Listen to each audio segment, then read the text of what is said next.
কি খাদ্য গ্ৰহণ কৰিলে আপোনাৰ দেহৰ সুগাৰ নিয়ন্ত্ৰণত ৰাখিব পাৰিব আপুনি জানেনে?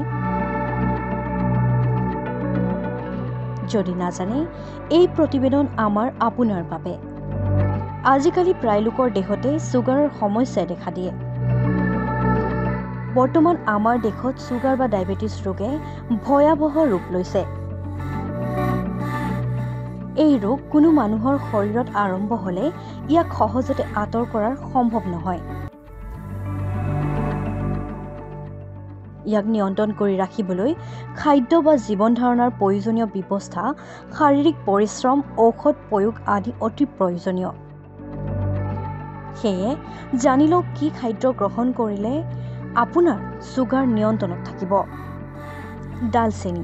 ডালচেনিৰ পানী। চাহ বনাওঁতে বা চব্জি বনাওঁতে ডালচেনি ব্যৱহাৰ কৰা হয়। যদি আপুনি সুগাৰৰ স্তৰ হ্ৰাস কৰিব বিচাৰে, ৰাতিপুৱা খালী পেটত ডালচেনিৰ পানী খাব। ইয়াৰ উপৰিও চাহৰ সৈতে আপুনি ডালচেনি খাব পাৰে।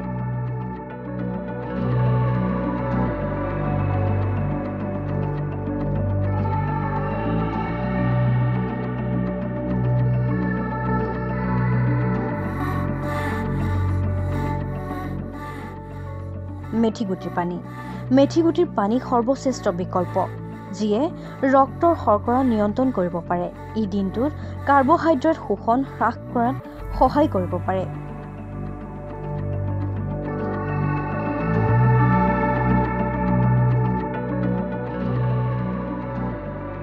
এক চামুচ মেথিগুটি গোটেই ৰাতি পানীত তিয়াই ৰাখক আৰু তাৰ পিছত মেথিগুটিৰ পানী আৰু মেথিগুটি চুবাই খাওক।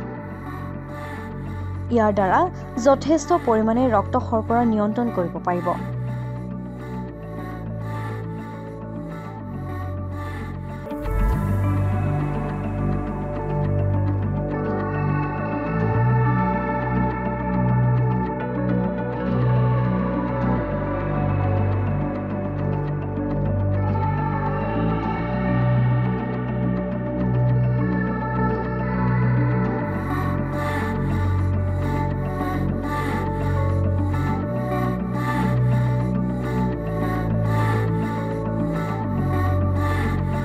নেমু ৰস আৰু আমলখি। ডায়েবেটিছ ৰোগীসকলে ৰাতিপুৱাৰ আহাৰ খোৱাৰ পিছত নেমু আৰু আমলখিৰ ৰস খাব। ই আপোনাৰ আভ্যন্তৰীণ স্বাস্থ্য উন্নত কৰিব পাৰে। ইয়াৰ লগতে গোটেই দিনটোৰ বাবে সুগাৰৰ পৰিমাণ নিয়ন্ত্ৰণত ৰাখিব আৰু হজম শক্তিও ভাল হ'ব।